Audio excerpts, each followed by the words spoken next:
Hey everyone, welcome to another episode of Almost Above Average. Today we're diving into a deeply personal and powerful story of struggle, resilience, and hope.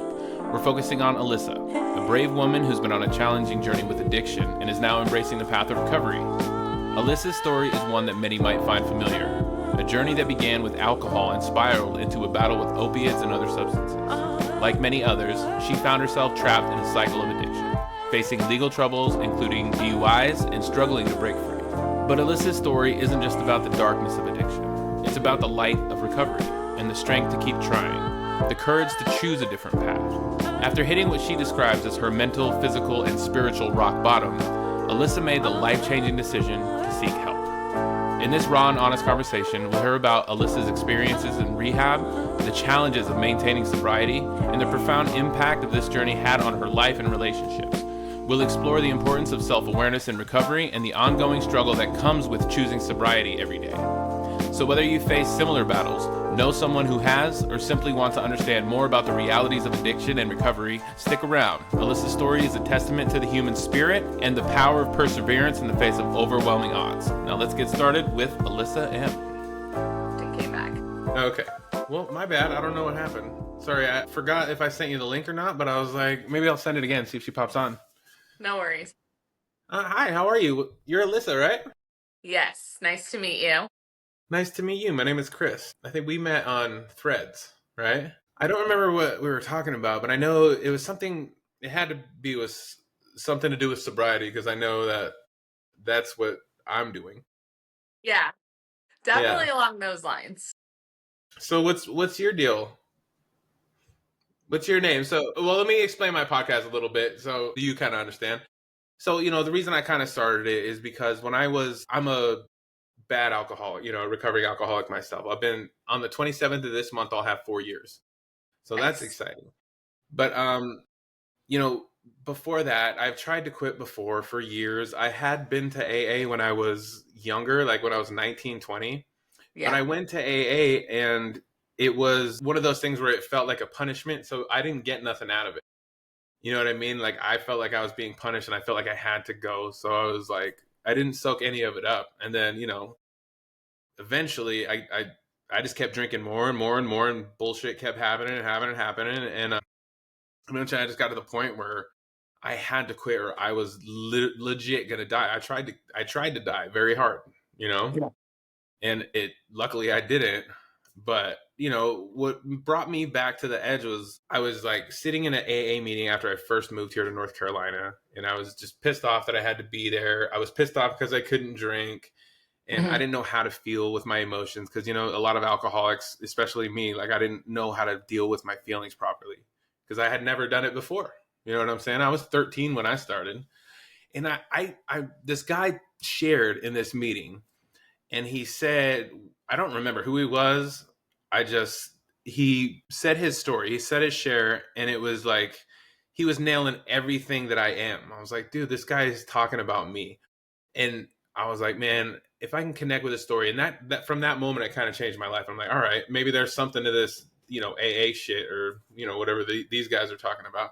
So that's Yeah, kind of, because I heard a story and that seemed to help me. I want to tell more stories, and I've seen it happen a million times, especially in the recovery community, for sure. people just sharing stories with each other. So that's kind of why the podcast. And I think that's why we connected on Threads because you had something similar, right? Yeah, definitely similar. I got my first DUI when I was 17, Ooh, and I got my second DUI when I was 18.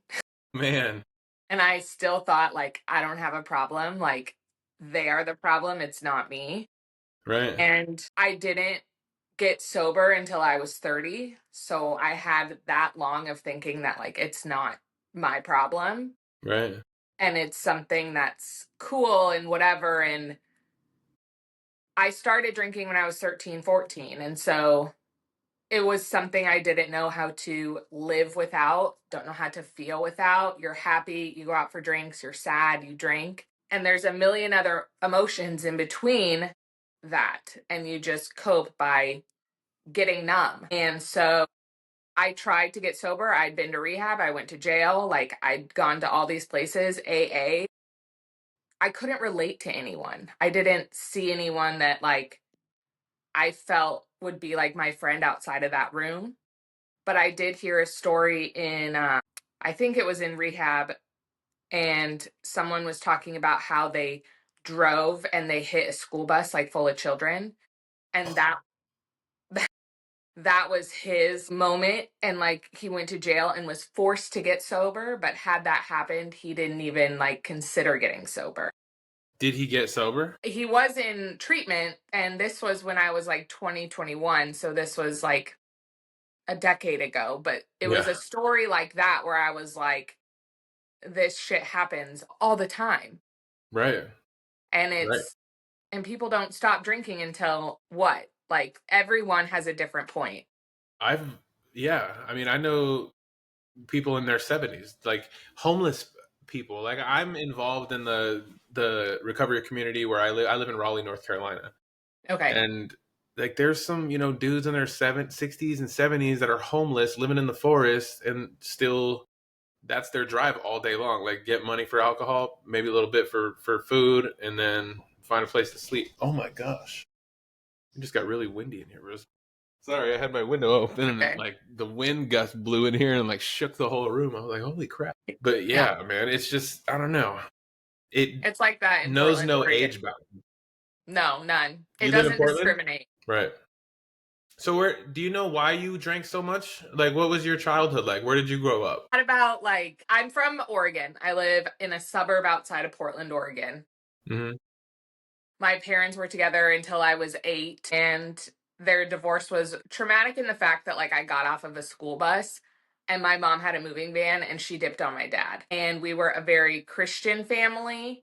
Um and like from that moment on, I just didn't feel safe. I was like, I had this life, and then one day it's different because one person decides. And so I started rebelling. And I grew up like having to read the Bible every single night at my dad's house. And then I remember having pneumonia and I still had to go to church. Like every Sunday, we were at church. It didn't matter. And I just felt like I don't want to live like this. So I'm going to rebel. I did drinking, I smoked weed, I hung out with boys, and I just did what I knew I shouldn't be doing because that's what felt good. Because it was exactly the opposite of what your parents wanted you to do. Yeah. Right. And I don't know. It just always felt cool. It felt like a good time. And I was making decisions that I would never make if I wasn't drinking, but I thought that was okay. And it had a lot to do with like the influences just around me. Did you have a lot of drinking going on in the house? No, my parents didn't drink. No. So what do you think made you when was your first drink and what was it? I'm pretty sure my first drink was in 8th grade. I was at my best friend's house and her mom was drinking one of those like coolers. I knew you were gonna say that. I was like, I bet she's gonna say wine cooler or Yes, a Zima or wine some cooler. shit. And she let us have one. And then it kind of snowballed from there. I was a freshman in high school and all my friends were seniors in high school, and they would get me to do the beer runs. And this was before there were Wait, cameras. you were a senior and they were freshmen, or you were a freshman and they were seniors? Sorry. I was a freshman and they were all seniors. Okay. And I wanted to hang out with the cool kids. And so I Yeah. would do what they wanted me to do. So I would do the beer runs when I was skipping school. And I just thought drinking was cool. I think that's where it like got me. That's a very similar story to me. Like I was 13. So I was no, I was yeah, I was 13 when I first had a drink and it was a Mickey's 40. Do you remember No. Mickey's? Yes, I do. I drank a whole Mickey's 40 at 13 to myself at my best friend's older brother's house, and I threw up like I was wandering around in this field. So I was blacked out off of 40. Yeah. And then like ever since then, by the time I was 16, like 16, 17, I was drinking daily. Crazy. But I started when I was 13. How old were you? 14 14. Damn. when I started drinking all the time. And I was also smoking weed too. Yeah. So that was like, I guess anything I could do to just not Not be be sober. sober. Yeah. Yeah. Exactly. That's kind of my thing. Did you ever do any of the hard stuff? Any meth and heroin? No, I didn't. No? Awesome. No. Way to go. Yeah, I kind of just, I liked drinking, so I just hung on to that with both hands. Yeah. You're like, this is the one. This one's for me, guys. I don't need your stupid heroin. This is mine. I'll take this. Yeah, not me. I liked them all. Everything that got me like any, but the reason I call myself an alcoholic is because I didn't do anything else without doing alcohol first. So I could drink a couple beers, someone hands me a meth pipe, like, yeah, I'm in.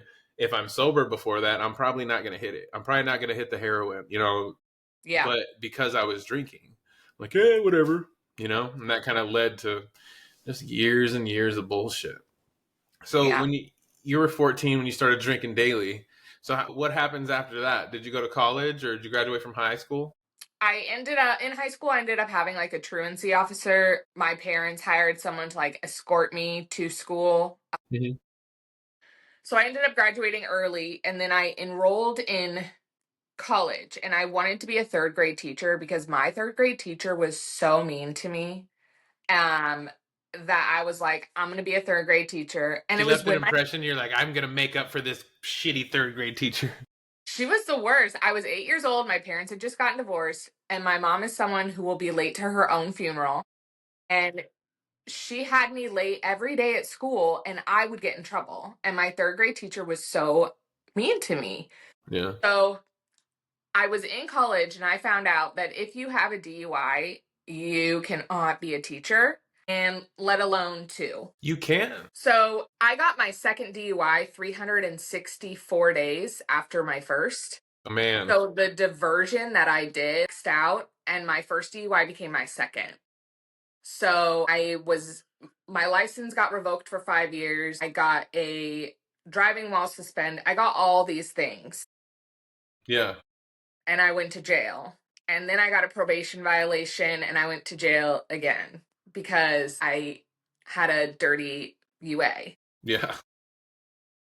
So it wasn't just like I had a DUI, I had two DUIs and like other misdemeanors. And so to be a teacher, it was like there were laws and whatever Weren't in you still a Oregon. minor? Weren't you 17? It was, and then I was 18. Oh, So dang. it came back. And yeah, So they there's, couldn't fall off your record and kind of forget about, like, I was a child. Like, that was last year. I know, I wish, but no, it's on my record. And I actually got an email recently that Airbnb won't rent to me because I have misdemeanors. No So shit. yeah, I can't go to Canada. There's all these things. I've had a couple DUIs. I haven't had any trouble with a Airbnb. But however, I can't get work for Uber Eats or Uber or Lyft. But there's a couple that I can work for. I can work for Roadie. Okay. So there's a So they're couple that don't selective. care. Yeah. But it's still They're a pain in the ass. No, like when you need extra cash, those services are really easy for anyone to get if you have a license and, car. but I can't. So yeah, it's Yeah. tough. Yeah. Who were you living with when those DUIs happened? Were you still living with your parents? I was living with my dad at the time. Yeah. Oh, your parents were divorced. That's right, right? They were divorced. And yeah, I ended up selling my car because I kept driving it without a license. Like I would wait for my dad to leave and then I would go drive. Mm-hmm. And it was not good. So I finally got rid of my car when my license got revoked for 5 years. And then I worked in the service industry. So like, I worked at Buffalo Wild Wings for a long time. B Dubs, huh? All right. Yeah. Back in '07, I was You're I worked, representing. yes, back in the day. And everyone around me was drinking. We would drink till like 2, 3 in the morning and then Yeah. go to work at 10 a.m. the next day. Mm-hmm. I was taking Adderall at that time. So That's pretty it serious. was, yeah, not a good mix. But yeah, I just felt like this is what people do because it was all around me. Yeah. So when did that start to get bad? It had been bad for so long and I was just getting by. Like there are so many times where things happened that I was surprised that like the next morning I was fine. Like I would drive blacked out and wake up and be like, is the car here? My friends would like let me drive Yeah. cuz I liked to drive after drinking I and that did too. I like to drive while drinking. Like it was my favorite thing to have tall cans while I drove anywhere and everywhere. yeah, Picking up the yeah, kids, fucking going to the store to get more, all of it. yeah. And I lived by nothing has happened yet, so fuck it. Like And Yo, what up? This is Little Dice Rutabaga on the mic. You know what separates the champions from the rest? It's not just about the will to win, it's about the will to prepare. I'm not just doing pull-ups, I'm pushing limits. Every rep is a reminder that I'm capable of more than I thought possible. That's why I chose Bucked Up. Their supplements give me the edge I need to take my workouts to the next level. From pre-workouts to recovery, they've got everything I need to stay on top of my game. With Bucked Up, I get the energy, focus, and endurance to crush every session. Whether you're a pro or just starting out, their products will help you achieve your fitness goals faster.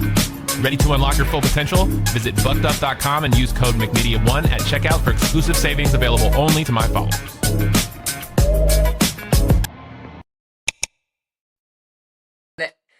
honestly, it got to a point where I could drink an entire liter of wine and not be drunk.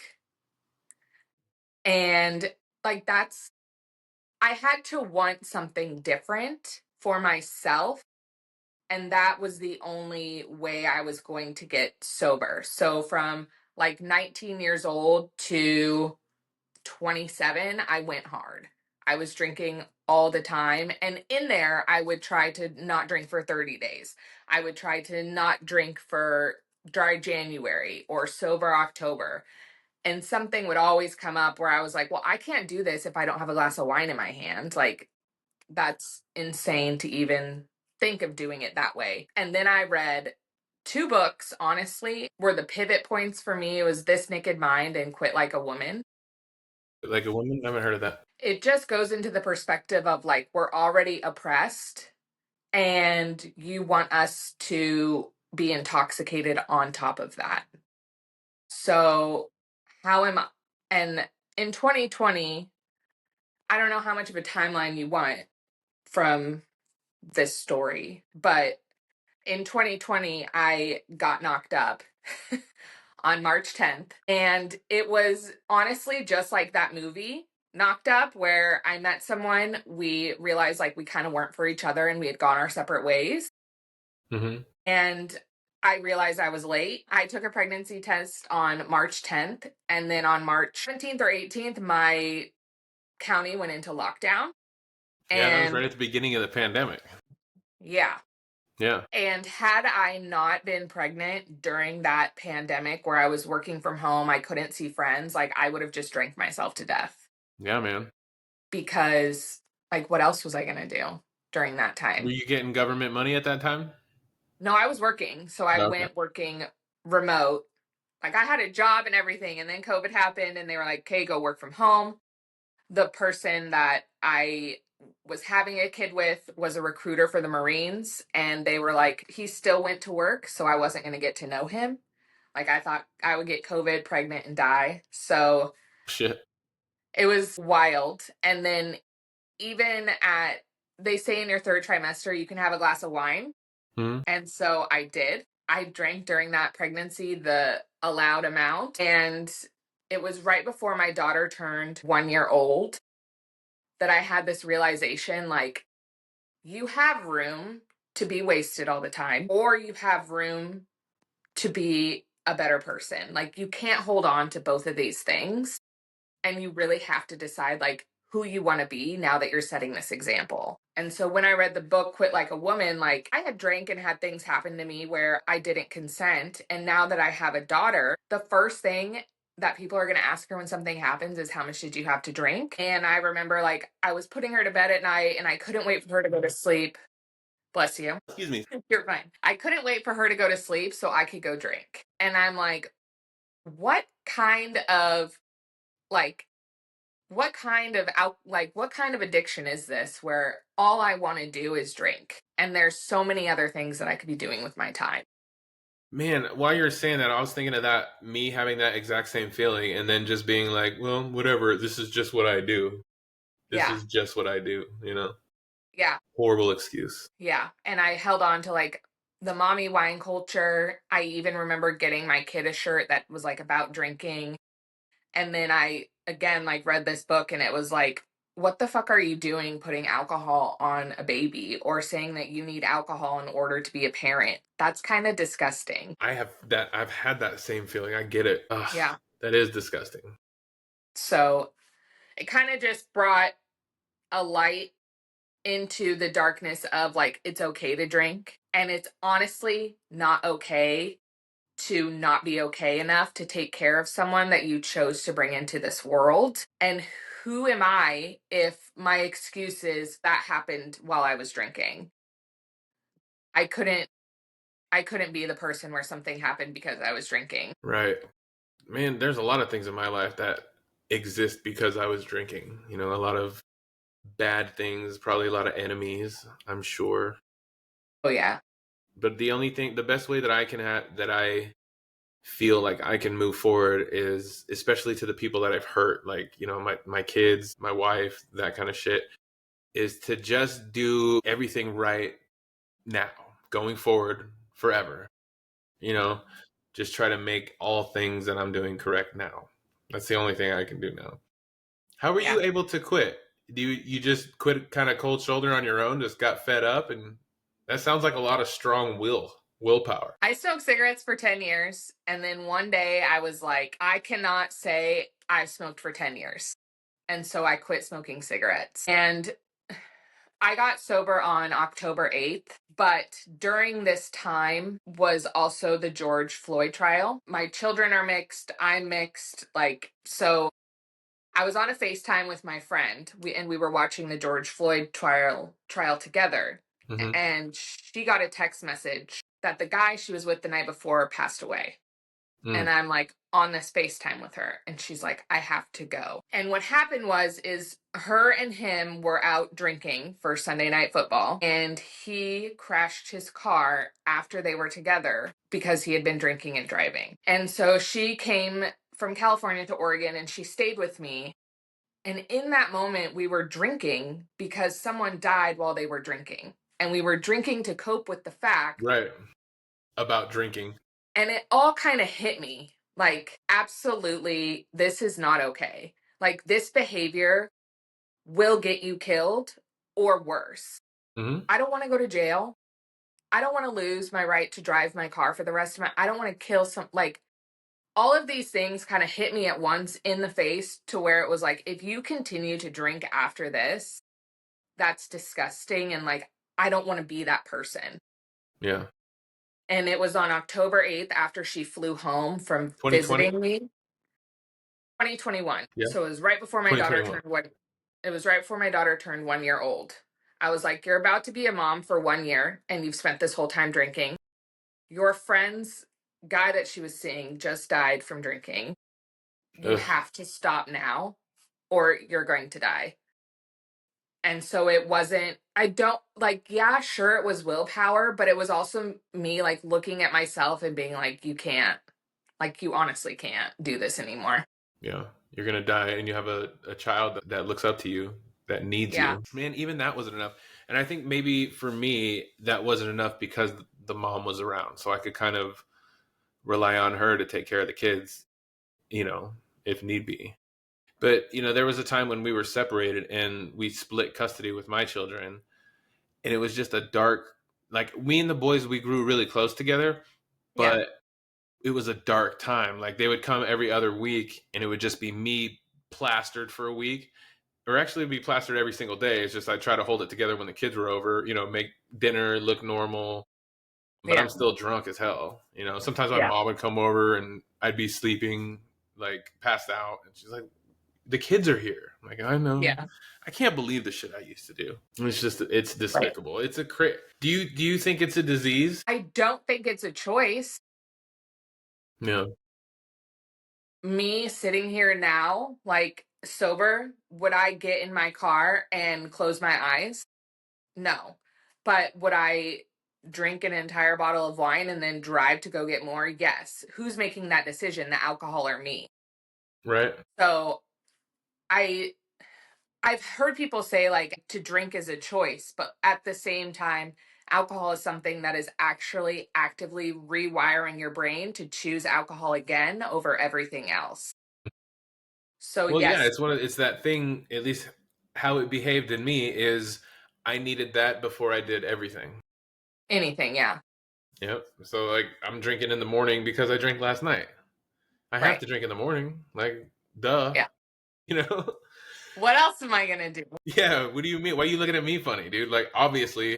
And another thing about where I grew up in Carson City, Nevada, it kind of felt like it was a culture thing there.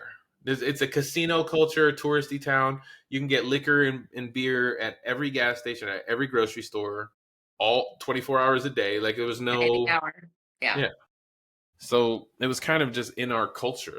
Like you said earlier, it was just, that's something we do. That's just what we do. We go to work and then we get a little fucked up and have some friends come over, eat some food, Yeah. make some bad decisions, I'm sure. Text your ex and do it again the next day. Right. Yeah. What keeps you, I don't know, me personally, I've almost, so 4 years I'll have March 27th, but I have to do so many things in my personal life to make sure that I'm not going to take a drink. Like, I'm terrified if I take another drink. The last time I drank, I really tried to kill myself, and that scares me. You know what I mean? Yeah. So I'm terrified to do it again. So I have to set up, like, for me, I am busy all day long because I don't like any idle time. I don't like time to just sit and chill. So I've been busy all day long. I went to the gym first thing this morning, took my son to driver's ed, did a podcast, went to band practice right before I came here. Now I'm recording this with you. I have another meeting with a client an hour after you, and then my granddaughter's coming over here. Like, I'm busy until I go to sleep today. So that's how I like it, because it sets me up. It keeps me focused on the things that I have to do. You know what I mean? Because when I start chilling by myself and I'm not doing anything, when I start thinking by myself, I'm not good up there. So that's gonna answer that question. Like, do you think it's a disease? Right? I kind of do.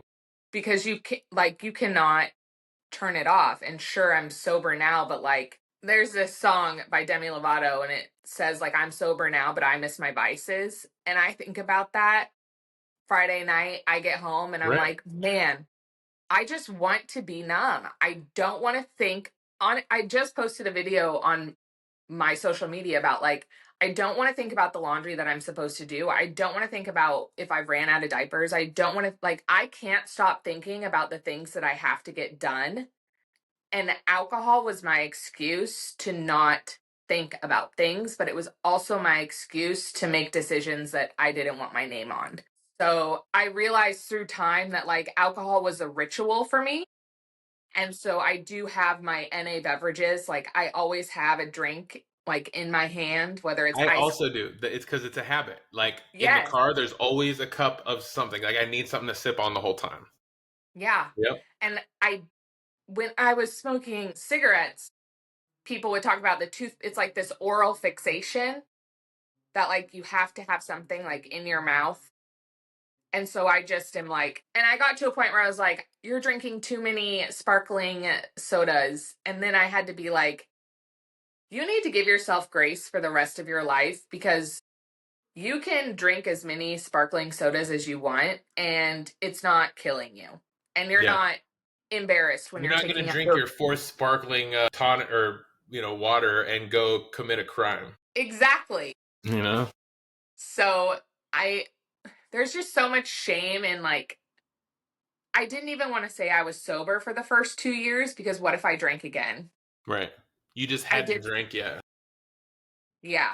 And Yeah. I still do think about it every day. I'm like, you can just have one glass of wine to take the edge off. And Right. then I'm like, keep playing that tape, Mm-hmm. because no, you cannot. I know what happens. I'm gonna get drunk. I'm gonna have fun. I'm gonna hurt somebody tonight, and then tomorrow morning I'm gonna feel ashamed. I'm gonna feel so ashamed that I'm gonna start drinking immediately to wash away that shame, and then that's gonna repeat indefinitely until I drink myself to death. You continue drinking to cope with the things that you did while you were drinking.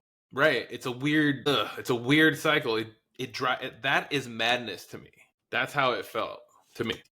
For sure. I think it took me so long because I didn't see what I was doing to myself. Mm-hmm. I thought I was a good time. I thought I was funnier. I thought I was better than while I was drinking. Mm-hmm. And I heard someone say that you'll accomplish more 1 year sober than you'll accomplish an entire lifetime drinking. And I was like, that can't be true. Like, I'm accomplishing things. Mm-hmm.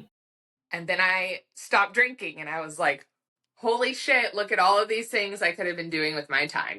Tell me about that. So tell me what changed when you figured out that sobriety is gonna help you. I like to separate my sobriety and the fact that I'm a mom, but at the same time, they are intertwined. So around the time that I was getting sober, I did give a chance to the guy that I had a kid with. I moved in with him and we tried to make it work. I got laid off and found out I was pregnant all within a month of each other. And then he got papers. Same dad? What? The same dad, right? Same dad. Yeah. That's all right. Don't worry. Same dad. All right. I found out I was pregnant. I got laid off. And then he got papers that he has to go to Virginia for 2 years. Shit. And I was like, thank God I'm not drinking because this is fucked up. So I moved 2 dogs, a toddler, and pregnant from Oregon to Virginia with him. And if anybody doesn't know, like someone who's in the military, they're of no use to you as a partner during that time. Right. So yes, we were together, we were married, but like You just had a place to stay, really, right? correct. Or a place almost like a jail cell because you couldn't do much. Well, yeah. Right. I had no friends, no like nothing, and I was taking care of 2 dogs, a toddler, and an entire household. Yeah. You're just chilling at home all day. So while I was there, it was really dark and like mentally exercising. And after my second daughter was born, my oldest daughter was bit in the face by his dog. And it was in that moment where I thought, and like the outcome of that was, yes, it could have been avoided, but the way that he chose to handle that situation opened my eyes to never again. And I enrolled in medical school for coding and billing 2 weeks later after that incident because I was like, I'm going to do this. I'm going to be a mom of 2. I'm going to handle it and I'm going to make enough money I don't need another partner in the home. Fuck yeah, you are. I love that. All he's bringing to this household is the roof and I'm taking care of everything else. And he probably just feels like you're a drain on him anyway. That's what it sounds like. Like you followed him over there. It doesn't sound like you love him and you're just totally in love with him, you know? I was not in love and he wanted me to go. I was going to stay and I was like looking for places to stay and then I lost my job. Mm-hmm. And so he was okay with everything. He thought this is how a relationship is. But again, the dog bite and like, it was his dog and like, he had gone to Iraq and like this dog had helped him with a lot of PTSD and things like that. Like this was I don't want to say number 1, but it seemed like it because I had a pit bull and he started growling at my daughter and I got rid of my dog. Like, bye. And if my dog had bit my daughter in the face, I would have shot him myself. And he was taking too much time to rehome this dog I didn't care what happened. So since I lived in Virginia, I left with my 2 children. I flew 5 hours by myself. I got a place, I got a job, and I made it work. That's and great. To this day, if I had been drinking, what of that would have got accomplished? Like, I don't think I would have had a second child. You know, all these other things could have happened if I had been drinking. But the fact that I wasn't drinking, I was able to recognize when it was time to leave instead of staying because I had a place that I could be. Right. Right. Do you think you'll ever drink again? I don't think I can. That's great. Why not? Mentally? Like you think you put a block up? Yeah, almost to like alcohol was my best friend. It was there in all times at all hours. But the things that I did for alcohol, I can't do that anymore. Right. So it was like having like a toxic ex and you get out of that relationship and you see how much you were abused by that substance. Mm-hmm. Like alcohol abused me and made me do things that like were not okay. So how could I give alcohol like another chance? That's a great way to look at it, you know? Like my brain, sometimes it gets me when like I'm downtown. I live in Raleigh, North Carolina. Like there's a cool downtown scene and I see friends like having drinks at a bar and laughing and talking. I'm like, I don't want to drink, but that looks fun. And the drink is fun in that scenario. You know what I mean? But like you said earlier, if I play out the tape, I know exactly what I do. And I can't afford it. I got too much shit now. You, like you said, you got children. They're watching you. Hope with God willing, they won't see you drunk ever, you know? Yeah. And I have a conversation that I have to have with them about it one day because I want it to be a topic. But how you're saying, like, going out and being around people and they're drinking, like, for me, I have to have a drink. I have to have a go-to drink. And because you don't want to look weird either. Like, you don't want to be the topic of discussion. Look at so-and-so doesn't have a drink. Like, you don't want to be that person. What do I do with my hands if there's not a drink in one of them? So I got to put these somewhere. Yeah. But where I live in Portland, Oregon, there's NA options. There's NA bars, honestly. And I think I'm fortunate in my support group. Yeah. But I also, so if I'm the only sober person and I stay, if you just watch people as they drink, it's not appealing. No, it's not. I hate, like, my wife still drinks today, but I don't like being around people. Once they start getting a buzz, it is absolutely fucking annoying and I want to leave. It's like, yeah, I know I acted like that after 2 beers also. And the only way that makes sense is when the people around you are also on 2 drinks or something else, you know, because then they're all the same level. Everyone's at the same level. But I can't stand that shit. No, because if I stay around drunk people, I'm going to need to get drunk to cope with these people because it's madness. And it's like you have a podcast and you have this, whatever else like you're doing with your life, and those things are admirable. But if you did those things while intoxicated, no one's going to admire that work. For sure. I wouldn't be able to do any of this, what I've been able to do since I've been sober, if I was drinking. Like you said, the things that I've been able to accomplish, I would only talk about and then bitch to nobody that I wasn't getting it done because I was just lying to myself about how cool and how deserving I was of a better life and more money and better jobs because I was lying to myself the whole time, you know? Yeah. And so what I was, you know, like the podcast, I own a media company now. I just started a roofing company. My family, we're all together now again. Like me and my wife have been through some shit. We're actually divorced right now. We've been married and divorced 2 times. And now we're back together. When we moved out here, she moved out here with her boyfriend, actually. Oh my God. Yeah. So I've been trying real hard to just get my shit together, you know? But yeah. Since I've been sober, things are they're going really good, pretty good, you know. But if you poured alcohol on that fire, it would. Exactly. Yeah. But that's exciting. Well, I appreciate you coming on and sharing your story. Thanks for having me. Before you have a drink again, get in touch with me first. Same. Ditto. I will. Deal. All right, maybe I'll check in with you every so often, make sure you're still sober. You can check on me and make sure I'm still sober. We'll shoot you a message, Chris, and ask you. Oh, follow me on, I'm going to share. Did you follow me on Facebook? I don't know about Facebook, but go ahead and send it to me and I will find it.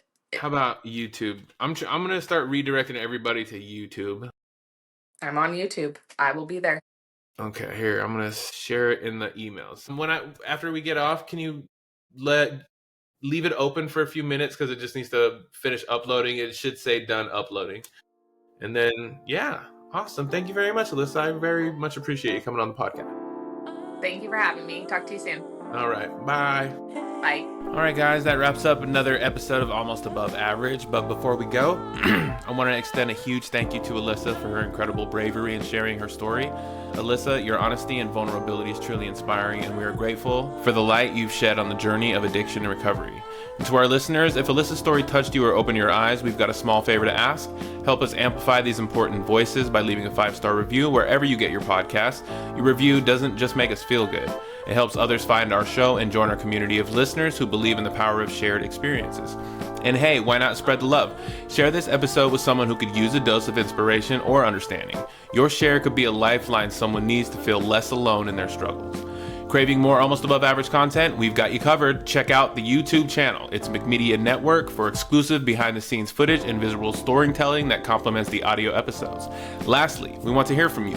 Your stories, your thoughts, your experiences, they all matter. Reach out to us through our social media or email, which is mcmedia.network.llc@gmail.com. Your voice might be the one we feature next. Until next time, keep your heads up and your hearts open. This is Chris McIntyre with Almost Above Average.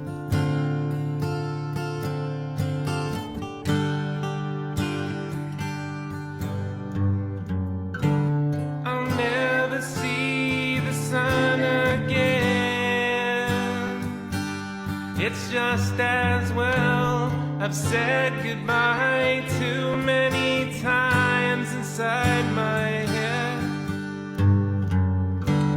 I'm dreaming of peace and I can't wait to see what happens next. But I'm sorry to leave, but just know that I love you. You don't have to worry no more. You don't have to worry no more.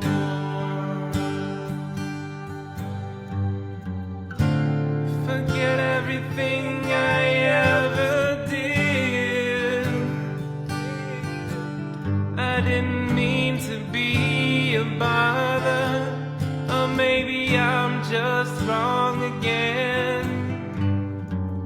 It doesn't really matter no more. It's almost the end, about time for me to go home. You don't have to worry no more. You don't have to worry no more. You don't have to worry no more. Forget everything I ever said, except farewell. I hope my memory fades and no one ever says my name again.